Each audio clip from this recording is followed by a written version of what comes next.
For these two other individuals, they can remain in their comfortable seats out of the limelight for at least 10 more minutes, and then we will get into a forum discussion. So Claire, it's all yours for the next 6 minutes, 15 seconds. Okay, that's okay. Thank you very much. So good afternoon, everyone.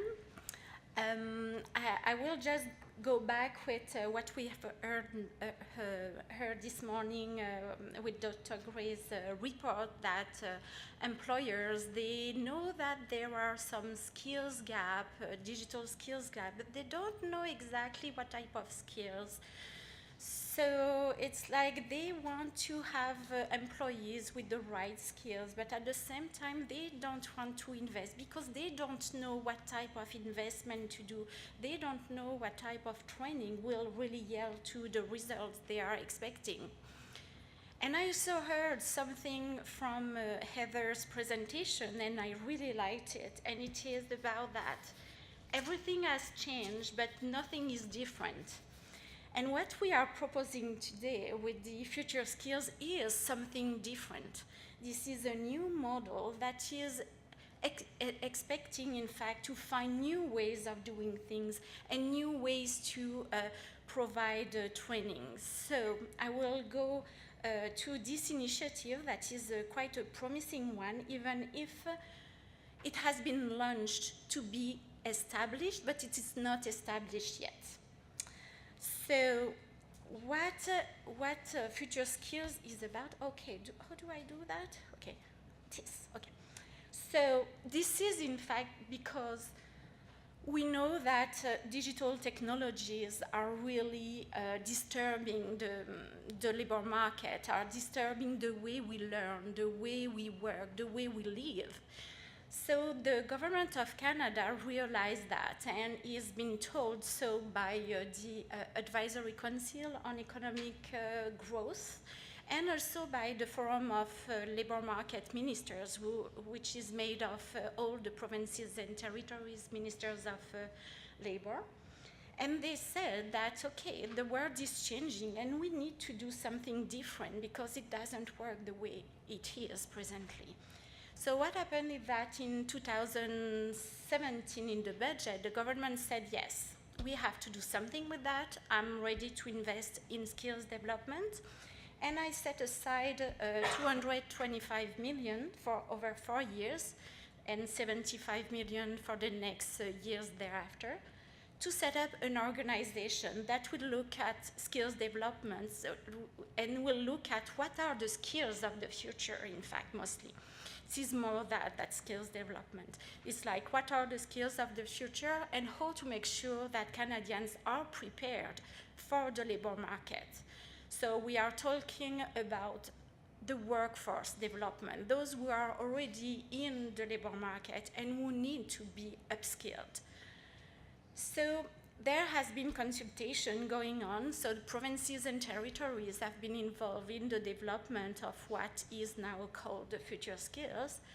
And we also consulted with a lot of stakeholders to really frame and shape future skills. So what happened is that in budget 2018, future skills was announced, and also the way it was to be structured. So future skills include a future skills center. You may have learned it through the name of a future skills lab. It's now a center. This center will be an autonomous research center focused on developing, testing, and measuring approaches to skills assessment and development. So we are looking for innovative approaches, new ways of doing things, new ways of developing skills, because we know that the labor market is asking for something different and people also are looking for something different. Future skills will also include a council called the Future Skills Council, that will be an independent council made up of 15 members that will advise the Minister of Employment and not social development. This is another name, which I never remember. Workforce development, c'est ça. The Minister of Employment and Workforce Development. So the Council will be advising the Minister on emerging trends and emerging skills. So what we mean by emerging trends, it means that, okay, today this is artificial intelligence that is really making an impact on the labor market, and what the skills that will be necessary are those that will be less necessary in the future. But we don't know what are the next generation of the technological disruption. So this will be the objective of the Council. And so there has been a lot of work to develop, in fact, to develop the design of the Future Skills Center and the Council. Open calls have been launched in May of this year. I think it was the 24th. I don't remember the exact date. So there, people were able to apply to the Council until June the 20th. And for organizations willing to apply to the center, they still have the time until July the 4th. So the Future Skills Center, its objective will be to improve evidence on emerging in-demand skills, so skills that are sought and required by employers today and also into the future, so trying to see what the future can be. It's a difficult task, but there's still some room to find a way to identify those skills. The center will also prototype and develop, in fact, new models of training, so innovative approaches to skills assessment and development. So it also means that in somewhere like exactly the cybersecurity environment, this is a great example of what type of training works well to make sure that people are ready and have the skills that are necessary to be cyber resilient in the workforce. I'm not talking about the K-12 environment though. So this is the type of work that the center will do. And the center will also have to disseminate the evidence on what are these skills in demand. Because most of the time what we have seen is that there's a lot of research being done, there's a lot of pilots being done, but how to make sure that the findings are really, not proven, but they are reliable, that how to get access to this information. So a big activity of the center will be to disseminate this information across Canada. And all that will help contribute to the future skills in general outcomes, which is to help Canadians have a better idea of what are the skills that are in demand now and into the future, and what are the training opportunities to them so that they can develop the skills that are necessary for them to get a job and to keep it. And also the center will contribute to increase access to training solutions, because what the center will do is to test models of training models, but we know that provinces and territories are the one investing in training solutions. So as soon as there's evidence of a training model that is efficient, provinces will be informed about that by the center, and they will have the choice to invest and replicate and scale up these training opportunities.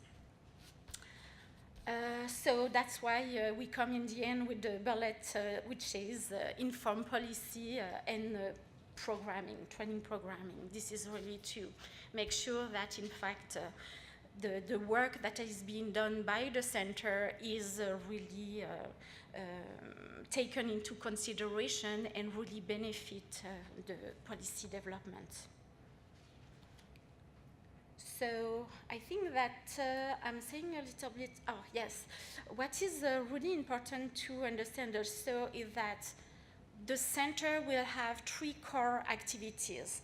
One is to do experimentation, and the other one is to develop partnership, because we can do it in silo. Like Heather was saying, like we still work the same way as we used to do, because we have to work so quickly at the same time that we forget that we have partners. But this is exactly what the center will have to do. This is to make sure that instead of duplicating effort, it will complement efforts. So the center will have the responsibility to talk to everybody in the ecosystem, to provinces, to territories, to educational institutions, to not-for-profit organizations, to New Brunswick cybersecurity, to the workforce development in Nova Scotia or in New Brunswick. So there will be a lot of discussion. That's why this is really a core activity of the center.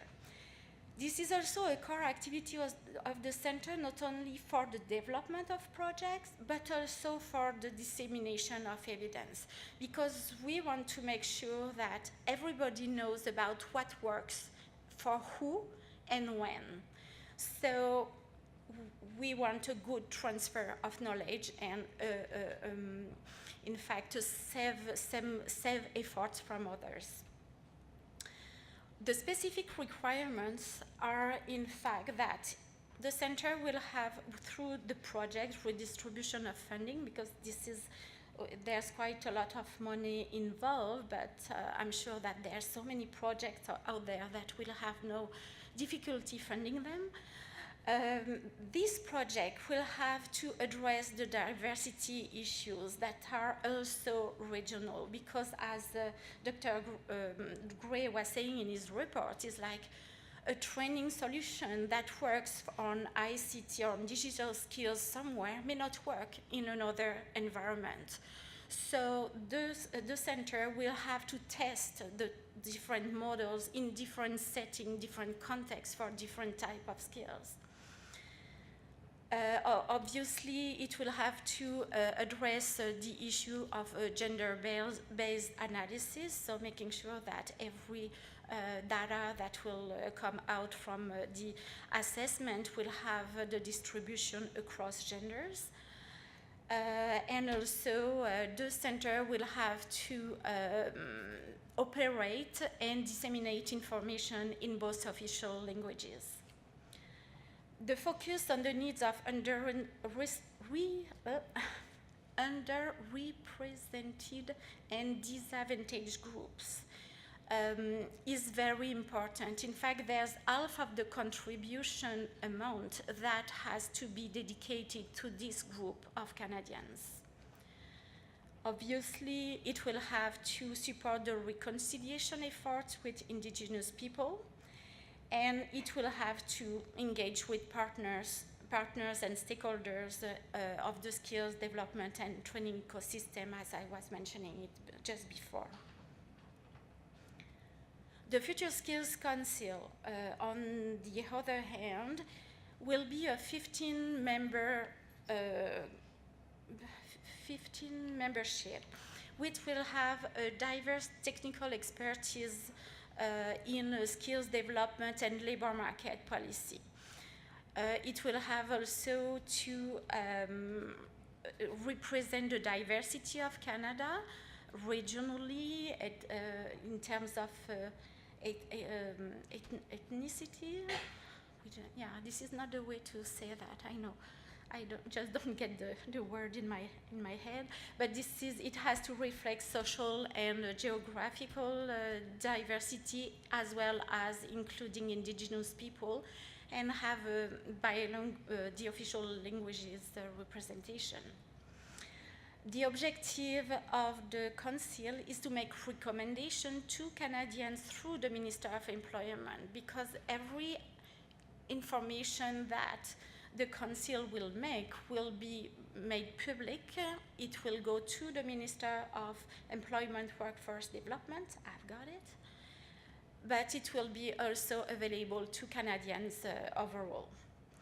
They will also have to identify national priorities that are related to skills, so that the Future Skills Center could better develop its own priorities when funding projects.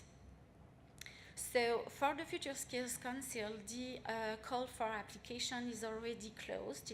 It closed last week. However, for the Future Skills Center, the call is still open until next week. So here is the link to access all the information to apply to it, and also send emails to if you want general information. I know that the application closes, the call for application closes next week, but it doesn't mean that you shouldn't get engaged in this process as it goes, because once the Future Skills Center will be operational, it will need your assistance to really know, okay, what do you think are the priorities in the skills environment? What do you think I should begin in terms of the project that I should replicate? Is there any best practice somewhere in Canada or elsewhere that I could try in Canada? So the center won't know it by itself, so that's why they need, in fact, the assistance of the full ecosystem, so everybody, not-for-profit organization, industry, companies, whoever in the system to support them in their endeavor. Wonderful. Cool. Well, thank you very much, Claire. I'll invite you to our panel.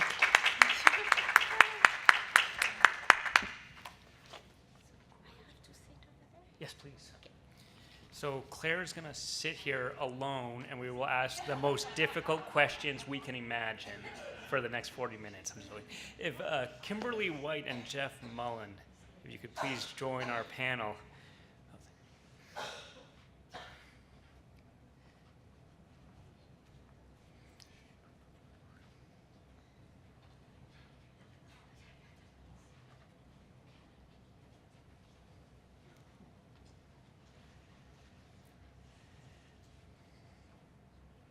So our panel's at a slight disadvantage in that two of the members are joining without a presentation, after one just did. So please do not read into this as some sort of power imbalance. It was a way to share information. To kick off a forum we would like to discuss that would explore a little more about the real or the perceived or the desired role of government in skills training, digital skills gap, how we address that. So maybe Kimberly, I'll ask you a question first. But before you answer, please feel free to take some time and introduce yourself and who you represent. So I'm going to ask you a question, and then you're going to have the microphone, and you do what you want to do. That's how it's going to work. So we've seen from the future skills side, it gives us a little bit of insight into an idea, self-style perhaps, of the federal government role in skills training. What we just saw was sort of an approach to collaboration on research, communication, and funding. I mean, those were sort of three pillars I saw of the Future Skills Center and Council. I'd love to hear from a provincial counterpart on, do you feel the provincial government role is dramatically different in skills training or skills development? Is there a lot of overlap in with the federal jurisdiction? How do you collaborate? How could it be better along those lines? So yes, I believe there's definitely a role for the provincial government for sure. So my name is Kimberly White. I'm the director of the Workplace Initiatives Division with the Skills and Learning Branch, part of the Department of Labor and Advanced Education. I'll make this as quickly as quick as I can. Happy to be joined here by some of my LAE colleagues as well as some great industry partners in the room.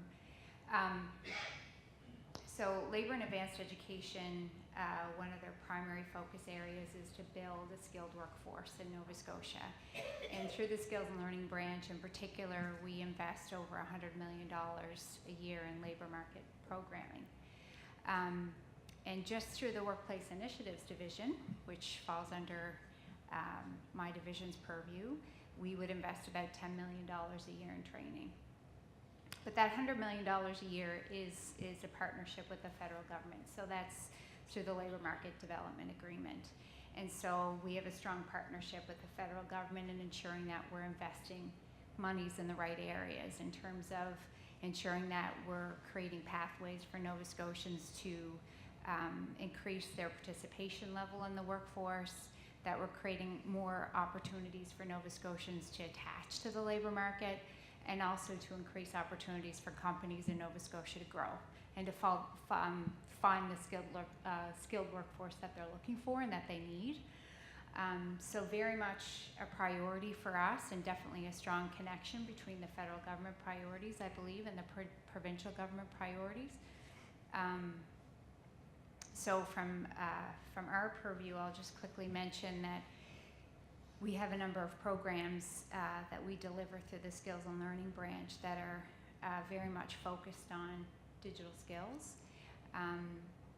and that's been a priority for us.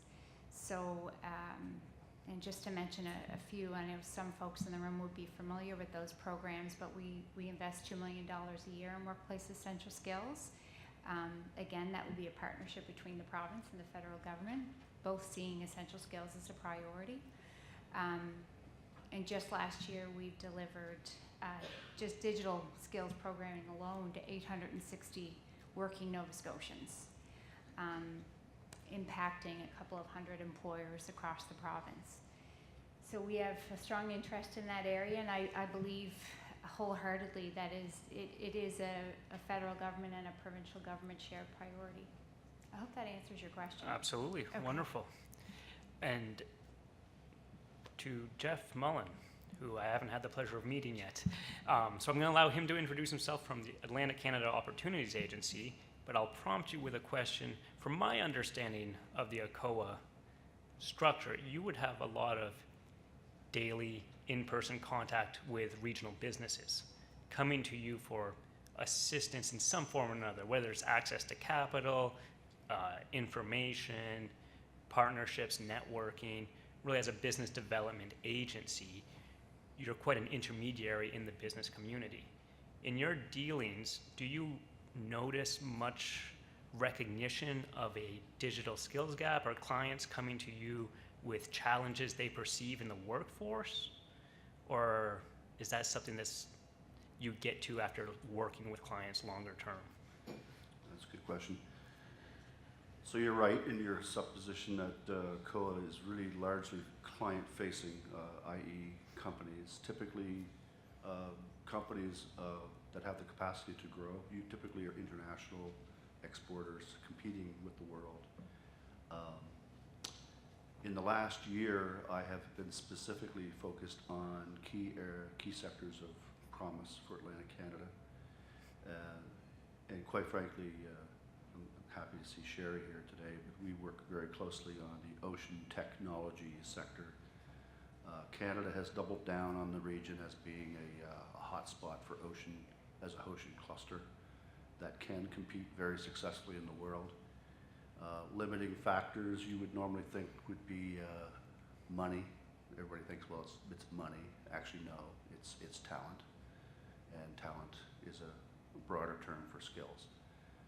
When we think about, we have been focusing also very much on Atlantic Canada's offering to the world in terms of stable, long-term food supply.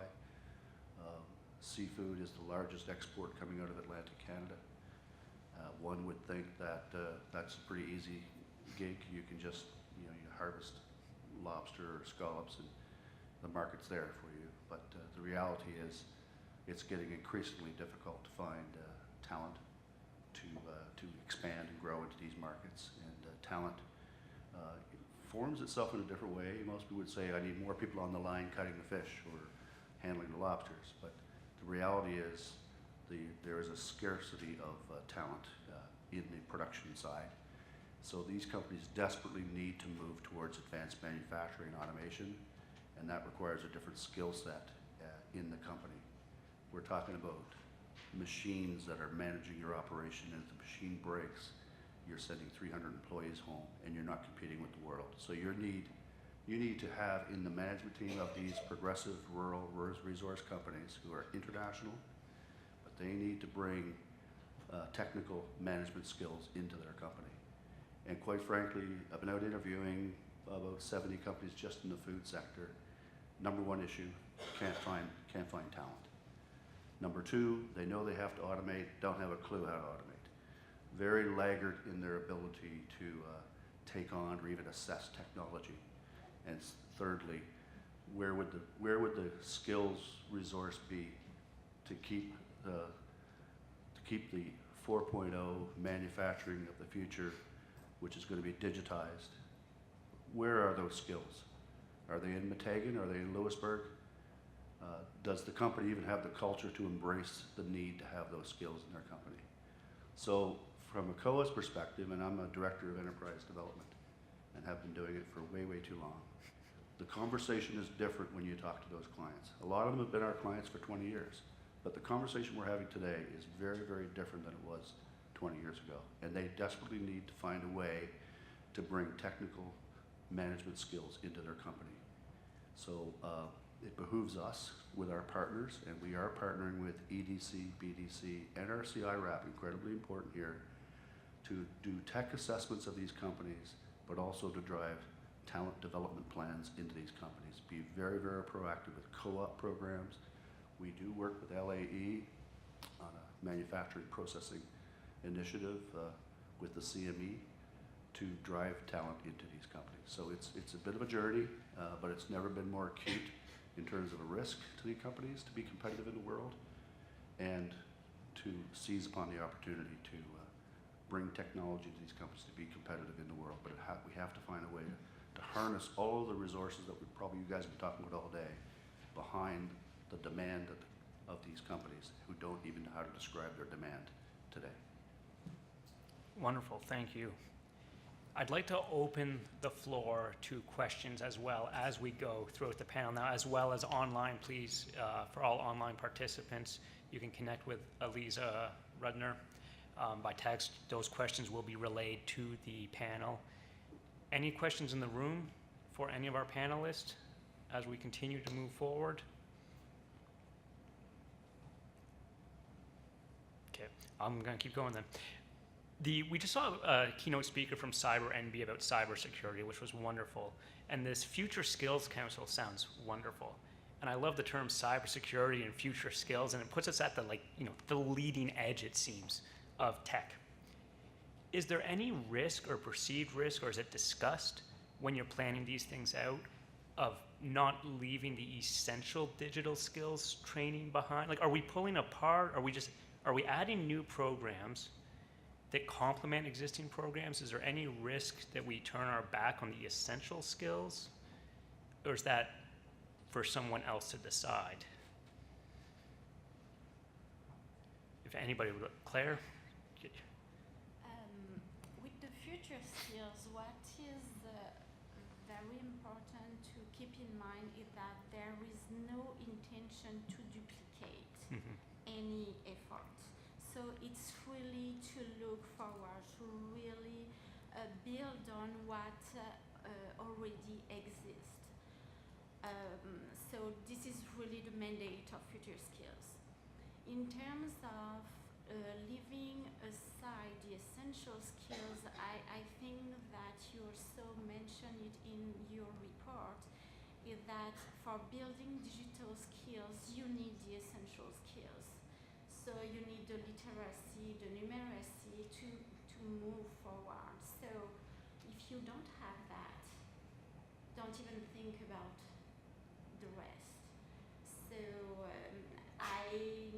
I'm confident that in the discussion that future skills will have with all the partners, they will mention that aspect have maybe, I say maybe this is hypothetical, okay? Maybe people in the workforce who need to be upskilled in a certain. Oh, okay. Sorry. Yeah, because the workforce is, you know, it's up to the age of 60 and so there's a full spectrum of ages, of experiences, of knowledge. So the skills that are necessary to put these people up to what's necessary to get and keep their job may involve essential skills. So I doubt that we'll leave it aside. Would it also be true, Claire, that in terms of the kinds of applications that they'll be considering under the Future Skills Lab will be just as much about exploring new approaches to the same problems? So knowing that the basic and essential skills is going to still continue to be a challenge, it'll also be about hopefully seeing some proposals that come forward that will look at perhaps new approaches and ways of tackling that issue. Would that be? Maybe this is, yeah, it is. I don't know exactly how the center will prioritize, in fact, the redistribution of funds and how they will develop the criteria to fund projects. It will all be done by talking to the ecosystem to really identify the priorities, and if the priority is to find new ways to develop these essential skills in the workforce, it will be taken into consideration. So there's no door that is closed. All the doors are open, in fact. Wonderful. Jeff, from your experience, I said you're more client-oriented, excuse me, and your clients would be coming with some workforce needs. How easy would it be for another firm who specializes in training or skill development for firms, but is not part of a university or other government program, to connect with you to design and deploy customized training for your clients? Or would that be on a case-by-case? Well, it typically is case by case, but we're very open to that. We're as interested in is the training that would go into a firm that has actually able to identify their pain point around training, digital management, managing digital assets, things like that. We have a lot of work to crisp up that demand. There are literally hundreds of companies right here in Nova Scotia that need that. They just don't know that they need that. But we figure out that we whet their appetite to realize the investment will pay off with return on investment, then it behooves us to have a very good compendium list of companies, private sector or NGO types, that can go in and value prop of that. However, I would say that given the client set that I'm talking about, it would be just as important to do the train the trainer bit and leave a legacy within the company to have, because this will evolve. I mean, what their pain points are today will be evolved to something else 2 years from now. So we need to change the culture of these companies. We need to build their capacity. And we quite frankly find ourselves creating capacity building programs. As I had mentioned before, we work with the LAE to do that, and the NSCC and CME to build capacity in these companies. And then the doors will open and the training opportunities will be there, and we fully welcome private sector training groups for sure. So, Kimberly, if I could redirect to you, as a provincial jurisdiction, and I know you're one person, and I just gave you the whole province to speak of, but speaking to this room with many other provinces, some federal government, some industry, NGOs, if you could have something developed, what's your greatest challenge you see in delivering your skills, training, or the research, or what would you love to see happen that could make your job easier for the benefit of Nova Scotia? Spoken as, you know, the singular representative. Let me add to that. Kim, do you know what the pain points are on the street with these companies? Is that a hard thing to figure out, or? Well, I mean, I think it's fair to say we touch a lot of firms in the run of a year. So about 1,800 employers just through our division alone that we manage to connect with. And the number one pain point is accessing a skilled workforce. And so, you know, that is the pain point. That is the number one issue, and trying to figure that out is our number one mission and our number one challenge. Over the last year, we've been taking what we believe to be some new and innovative approaches to that work. So we've got 3 business workforce consultants who are trained and certified in strategic workforce planning. We're working with industry sectors and working with individual employers to help ensure that their HR plan and their HR side of the house is talking to their business planning and operational planning side of the house. And we've also, through our Nova Scotia work centers across the province, 52 locations, including a large number of rural communities. We now have employer engagement specialists that are situated inside those centers. And so like never before, we're now able to not only serve unemployed Nova Scotians coming through the door looking for work, but we're also able to serve employers coming through the door looking for the skilled workforce they need. What better place to do that than where the unemployed are looking for work? So we're starting to see some early signs of success there. Just in the first year, we touched 1,000 new employers through those centers, and we're starting to meet some real employer challenges on the ground in those rural communities, which I think has been really great to see. But certainly helping employers figure out what they're going to do to solve their workforce challenges, and help them figure out innovative solutions to their issues. So making sure that they're connecting with the right people in their communities, you know, developing relationships with post-secondary institutions, you know, understand what it means to access immigration-related programs. You know, that would be our number one issue. So I guess if we were to make life easier and help Nova Scotia companies be more successful, I mean, that would be the number one problem we're trying to solve. Wonderful. I mean, it seems in the digital skills gap literature, there's this common myth, I would call it, where businesses are not willing to invest in training. They don't want to develop their staff. It's for someone else to do because it's simply a cost. And if we could only get businesses on board with more upskilling, we wouldn't have a digital skills gap. But it's sounding more like I'm hearing that most businesses struggle with even being aware of how to identify what they need before they can even go looking for what it is they need. Mm-hmm. And that sounds like where you and Jeff, you mentioned where you guys are sort of playing in that field. Yeah, and so increasingly we have to take risks. We want our companies to grow. We about 20 years ago it was access to capital and access to markets, and then it became access to technology. Now it's access to talent. And so we are changing ourselves to be proactive and taking chances. So we have a program where we have I think it's a graduate works program with NSCC, focused on driving directors of human resources into these companies, so that then they have the capacity to start to develop the strategies and working with LAE.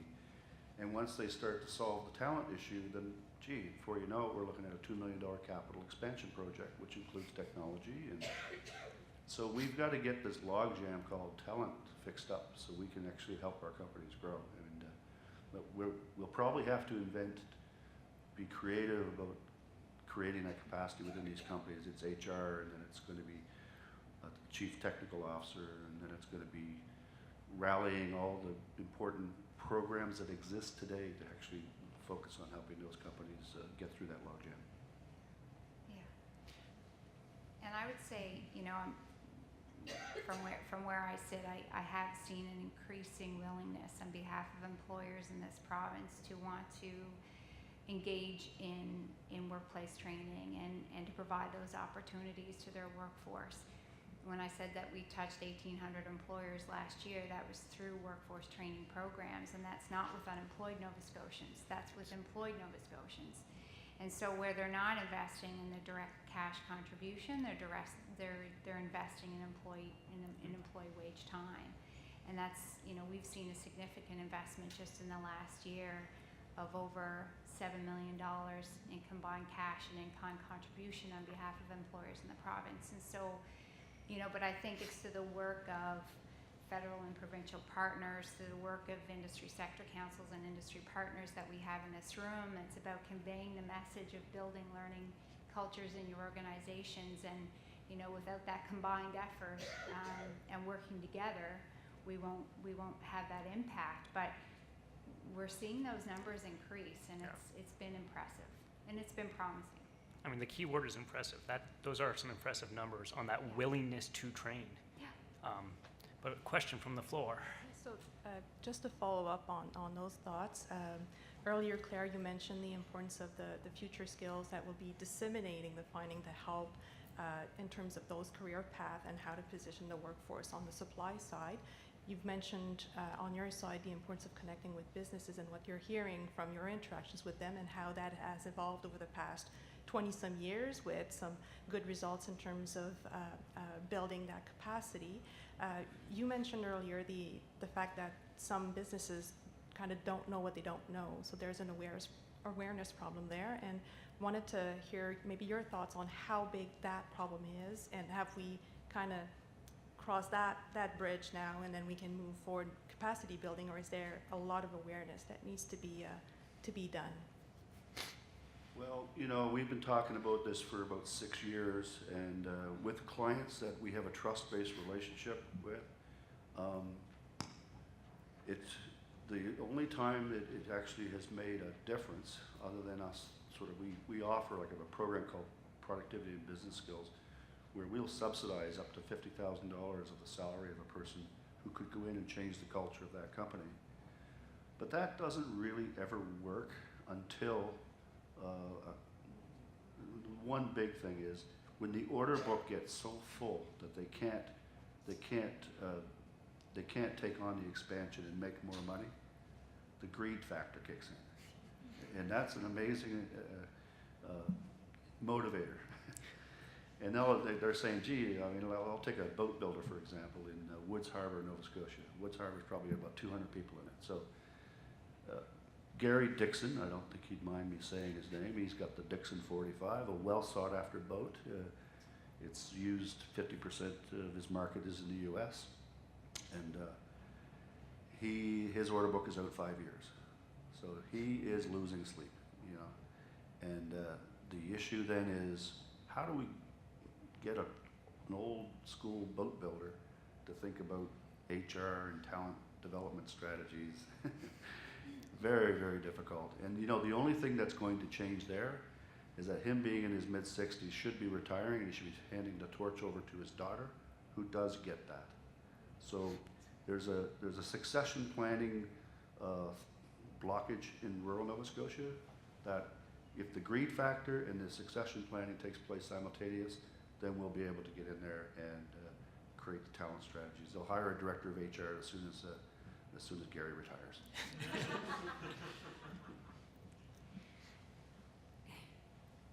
And to just add to that, that's really great. I really like that, John. I think to add to the flavor of what I was saying earlier is that no one organization can do this alone. We leverage our partnerships with industry sector councils, and we partner with them to provide HR recruitment, attraction, and retention support and expertise to small and medium-sized employers across the province. And so we rely on them very heavily to get the message out there about programs, tools, and resources that are available through federal and provincial and other avenues we rely on them heavily, and they have the ear of employers in this province. And it's also partnerships, regional partnerships. So, you know, and I know COA does as well, we make a strong effort really to develop those strong partnerships regionally. So whether it's with the regional enterprise networks or the CBDCs across the province, we want to make sure that, you know, when a company walks through the door of you know, a business support agency, that those agencies are well informed about the vast variety of programs and tools that are available to them. Wonderful. I have a question, in fact, for you. This is because you have access to so many industry people. How do they see the development of training solutions in their company? What type of training solution they like most? What skills they prioritize at the same time? Is there something that is common across the board, or it all depends on the digital industries? I think that's a really great question, Claire. I was just thinking, we've got a couple of folks in the room here, I think, who could speak on behalf of employers in their sector. So if either Sherry or Eureka would like to maybe answer that question, I think it would be really great hearing it from you guys directly. Sure. Some of the research that we did around ocean technology in that particular sector, I mean, we literally asked employers what they were prioritizing in terms of skills. I think, I mean, most of them are still, people will say, yes, we know that the personal effectiveness skills, the 21st century skills, essential skills are important. But what we're still seeing in recruitment is an emphasis on the technical skills, despite this awareness that they need more of a balance. But within our region, we're also seeing a high demand for more sort of mid-senior level roles because the succession planning has not been happening in the past, or not happening well, or because our especially ocean technology, the sector is comprised so much of very, very small to medium-sized companies that succession just wasn't really available to them. It's hard to kind of keep filling from the bottom when you've only got 3 people or 4 people in a company. And so that mid-level kind of project manager, supervisor, but also business development. I think business development skills came out as the #1 skill that was a big gap in the area. Someone who can kind of build your business, but also has enough of the technical knowledge and capability to be able to speak in an informed way with clients and customers.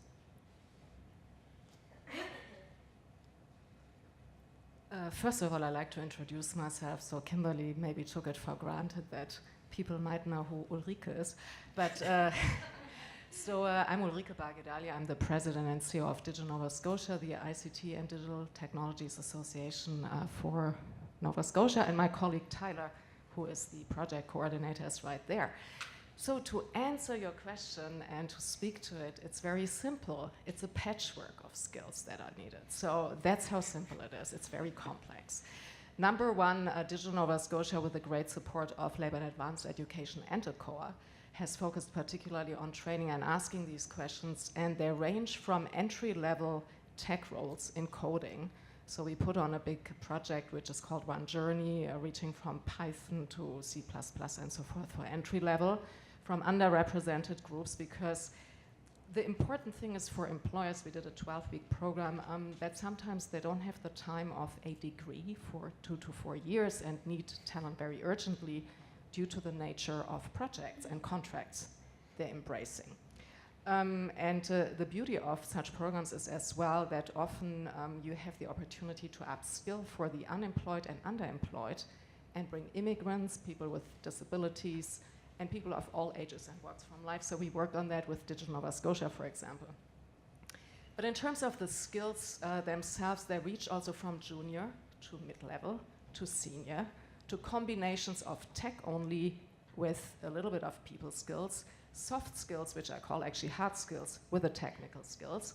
And again, the answer lies in focus and narrow it down and have clusters and small groups in order to even proceed with the training.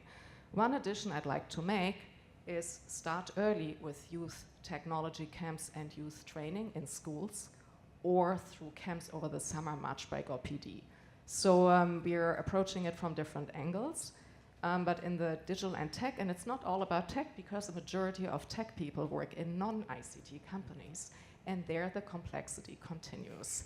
Anyways, till further notice, and thanks for bringing me up here. Stay tuned, it's exciting. Thank you. Wonderful, thank you. Question from the floor. Hi, my name is Robin Plum, and I'm with Innovation, Science, and Economic Development.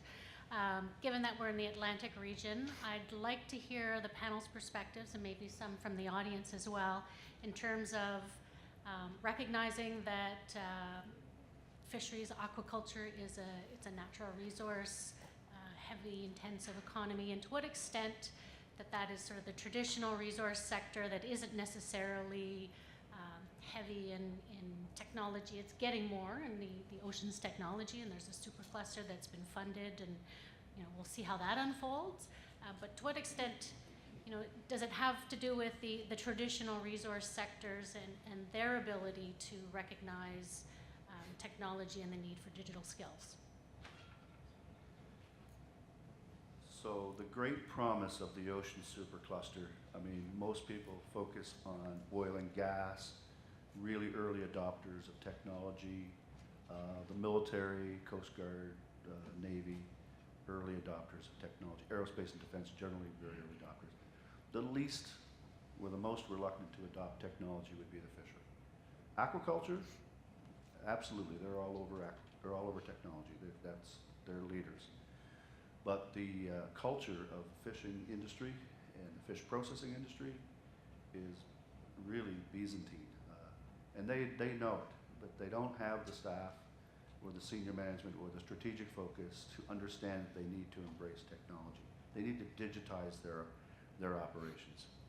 And so I hung around with Jim Hanlon for about a year and a half, and he just scratches his head. He understands ocean technology, but he doesn't understand how to bring ocean technology to that traditional fishing industry. I'll give you a quote from John, and it's largely because of the way the fishery is managed. It's think about lobster fishery. The lobster fishery is run by 1,800 individual lobster fishermen. That's the law. That's the way it works. So you have no opportunity to drive technology wholesale into that industry, starting with the fishing industry. And as you get into fish processing and holders, lobster pound holders, it's the law of the West. They're all independent. There's no quality assurance. They should be using technology to bring quality programming into handling the lobster. Their customers want to know traceability, which is digitizing your operation. The industry won't be sustainable unless it does do this. So they're starting to catch on that they need to do this. But as John Risley quoted last year, we interviewed him around this food file. He said, it pains him to know, and they counted it, between the trap and the plate, the lobster, the live lobster, is touched 41 times. 41 times. So how do you ever get digitization and technology into an industry that allows a product to be touched 41 times? And the chances of it being dead when it arrives in Hong Kong are 50% plus. So if we don't figure this out and digitize using scanners as it comes out of the trap, scan the darn thing, put an RFID on it, manage your inventory on the computer. Right now they're filling out paper logs and they fill them in, they hand them over to DFO once a year, a paper log. That needs to be digitized. So what we're going to do is it's like missionary work. We're going to go out, we're just going to keep saying, this is what you look like, this is what you look like. You can get an ROI if you digitize your operations.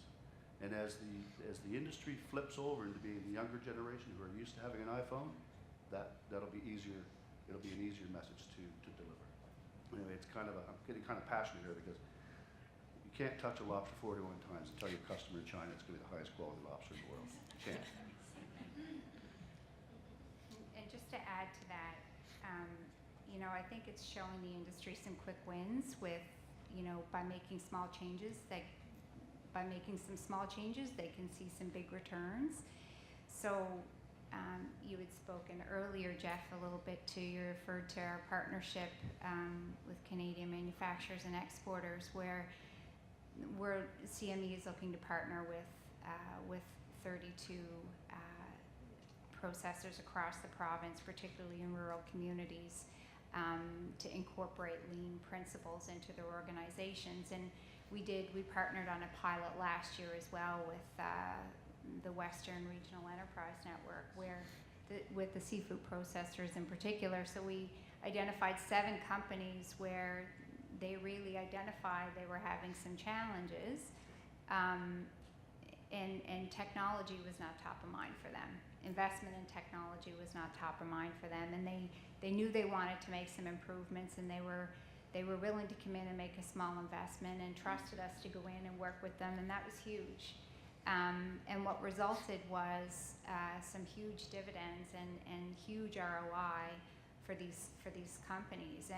And so I think if you can kind of reflect that back to them to say, you know, by making some small investments, here are some improvements you can see in your organizations, and here's the return, and start to change the narrative and share that narrative, I think then that can increase the desire and the commitment to want to invest in new technologies. I'll talk as my former hat, because before I was working with a working group here in Atlantic Canada on big data and data analytics, and what we really experience is that technology, and particularly big data, is scaring for many industries, and particularly the most traditional ones. And what was really necessary was to demonstrate the value proposition. So it was really to demonstrate, okay, in your real life, this is what it will do. This is what technology will help you achieve. Because we talk about artificial intelligence in the news first. It's carrying, so it has to be more vulgarized, so that people don't see it as being a threat, but more as being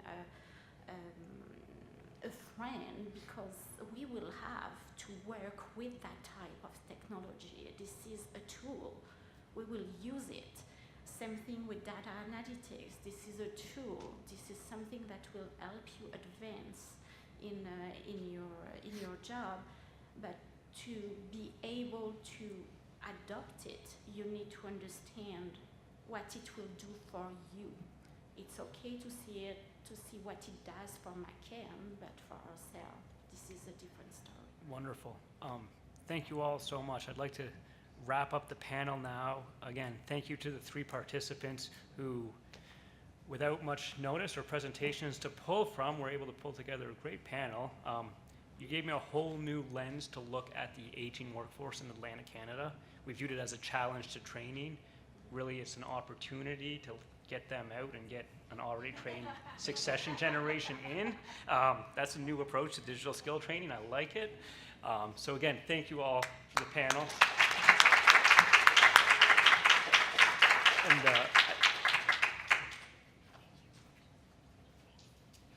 at this point, I would like to direct everybody to networking and refreshment break. Refreshments at the back room, networking right next to you if you would like. We are coming back for 3:30. Another presentation starts at 3:30. Out of respect for the online participants, let's try to be back around 3:25 so we can get going again. Thank you.